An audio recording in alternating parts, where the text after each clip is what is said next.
ఇక చూడురి రేషన్ షాపుల బియ్యం వస్తే దాదాపుగా పేదోళ్ళు ఏం చేస్తారంటే సరే ఏమంటారు పూట గది లేని వాళ్ళు కానీ లేకపోతే మరి పేదోళ్ళు ఏం చేస్తారంటే బుక్కడు వండుకొని తిందామని చూస్తారు. ఈ కాలంలో ఏమై పాడైందంటే జర్రంత ఆర్థికంగా ఉన్నోళ్ళు లేకపోతే ఏం తిని పాడైతే మరి రేషన్ బియ్యం మరి లేని రోగాలు వస్తాయని అనుకుంటూ ఏం చేస్తారంటే ఎక్కువ మంది ఎత్తుకుంటలేదు. ఊర్లలో తిరిగి ఏం చేస్తారంటే రేషన్ బియ్యం కొంటామని కొంతమంది పెద్ద మనుషులు వాళ్ళు ఊరాలు వేసుకొని బయటకు వస్తుంటారు. వాస్తవానికి ఏమనుకుంటారు జనాలు అంటే ఆడు కూడా చెప్పేది ఏం చెప్తారంటే కోలపారంలో దానాలకు వస్తాయి లేకపోతే బర్ర పిట్టుకో దానికో దీనికో అవుతాయి వీటితోటి ఏమైనా బిర్యానీ ఉంటారు అని అనగానే మనం ఏం చేస్తాం 6కో 7కో రూపాయలకు చూసుకొని అమ్ముకుంటారు. చాలా మంది అమ్ముకుంటారు అట్లా. కానీ ఈ రేషన్ బియ్యంతో అంట ఒక ఆయమన్న పని తయారవుతుంది. ఏం పని తయారవుతుందంటే మళ్ళీ బీర్లు తయారవుతున్నాయి అంట. చూడూరి ఈ బీర్లు నాశనం అయిపోయి వీడికే 12 రకాల కెమికల్ చేసి అడంగిడంగా తయారు చేసి జనాలు మొత్తం ఆగమవుతారు. ఈ ముఖవజ్ఞ బియ్యం అనేది తీసుకొని పోయి అవి ఎక్కడైతున్నాయి అని అంటే మన ఉమ్మడి నిజామాబాద్ జిల్లా ఆర్మూరు మళ్ళీ పోతే అది ఎంత ఉండేగా మన కరీంనగరు ఇగో ఈ జిల్లాలలో మాత్రం ఈ దంద జోరుగా జరుగుతుందట. మళ్ళీ ఈ దంద చేస్తే లోలంటే పెద్ద రౌడీలే నటీలు అంటే ఇప్పుడు ఆల్రెడీ వీళ్ళ మీద కేసులు అయిన వాళ్ళే అక్కడక్కడ జరుగుతుంది. ఊర్లలో మోతవారు చేతలు చేస్తుంటారు కదా వీళ్ళంతా కొనబోతారంట. ఇప్పుడు చెప్పిన 3-4 ఊర్లు ఉన్నాయి కదా ఆ ఊర్లలో నైట్ పూట ఈ బియ్యాన్ని తీసుకొని పోతారు. బియ్యాన్ని తీసుకొని పోయి వాటిని మన పువ్వు నూకలు ఎగ చేస్తారంట.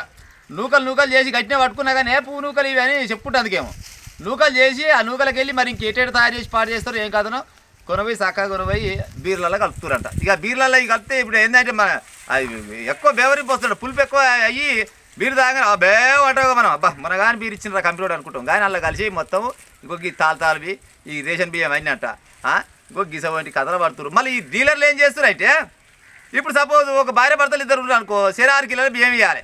6 కిలోల బియ్యం ఏం చేస్తారంటే ఏం తింటామయ్యా బియ్యం పాడైపోను మాకు అరుగుతలేవో అటు అనగానే సరే 6 కిలోలకు లెక్క చేసుకుంటారంట 8 నుంచి 10 రూపాయల వరకు 12 కిలోలు ఇద్దరు పోతురా 120 రూపాయలు అయితే మరి 120 రూపాయలకు కూరగాయలు కొనుక్కోపోరాదు లేకపోతే సబ్బులు కొనుక్కోపోరాదు అంటే ఇట్లా కూడా ఆలేదు అన్నట్టు ఇట్లా పోయినారు అట్లా పోయినారు ఈ రూపాయి బయటికి ఎందుకు పోవాలి.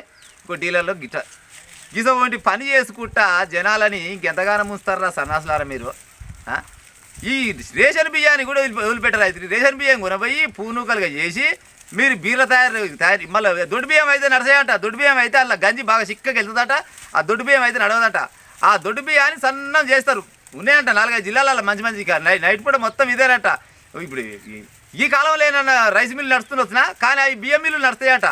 మొత్తం టన్నుల కొద్ది బియ్యాలు కొనబోయి మొత్తం బాగా సన్నం బట్టి ఇక బయటికి పంపిస్తారు కదా ఇక బీరు తయారవుతున్నాయి. గిస వంటి దంద చేస్తున్నారు. ప్రభుత్వం వాళ్ళు నిమ్మలంగా ఈ రేషన్ బియ్యం ఇచ్చే బదులు ఇస్తే సన్న బియ్యం ఇస్తామే సరే 6 కిలోలు ఇచ్చే కాడ ఒక 5 కిలోలు 1 కిలో తగ్గి 4 కిలోలు సన్న బియ్యం ఇస్తే తింటారు. లేకపోతే తల ఇన్ని పైసలు లెక్క ఇప్పుడు కార్డుకు ఇద్దరు అనుకో ఇద్దరు పోతుల ఓ నెలకు 200-300 రూపాయలు పైసలు ఇచ్చినా కానీ అవి పెట్టుకొని సరే నచ్చిన బియ్యం కొనుక్కుంటారు లేకపోతే వీటికంటే కొద్దిగా బెటర్ అయినా కొనుక్కుంటారు. కానీ మీరు రేషన్ బియ్యం ఇస్తే ఈ రేషన్ బియ్యం తింటాడు తక్కువ ఉండు అవిటి దోపిడి దొంగతనంగా ఎత్తుకపోతారు. చాలా మంది ఉన్నారు. మొత్తం రౌడీగాలేనట ఇలా మొత్తం 2 నెంబర్ దందగాలు తలిగి ఆ బియ్యాన్ని మొత్తం నూకలు చేసుకుంటే ఒక గిసోటి కథలు పడుతున్నారు. ప్రజలారా రానున్న రోజులలో ఇంక ఏమేమి కథలు వస్తాయి. ఇప్పటికే పాలు కలితేనా ప్రతిదీ కలితేనా యూరియా వేసి కూడా పాలు తయారు చేస్తారని వింటున్నారు అక్కడక్కడ బీర్ల కంపెనీలల్లో. ఇప్పుడు ఒక్కొక్క ఆయన నాకు ఈ కేప్ కావాలి నాకు రాయల్ ఛాలెంజ్ కావాలి అది కావాలి ఇది కావాలంటుంటారు కదా మొత్తానికి మొత్తం ఒక గిసోటిదే మొత్తం ఆగం అడివి గిసోటి బీరు తయారవుతున్న ప్రజలారా జర అప్రమత్తంగా ఉండేది. బీరు తాగుతాళ్ళంతా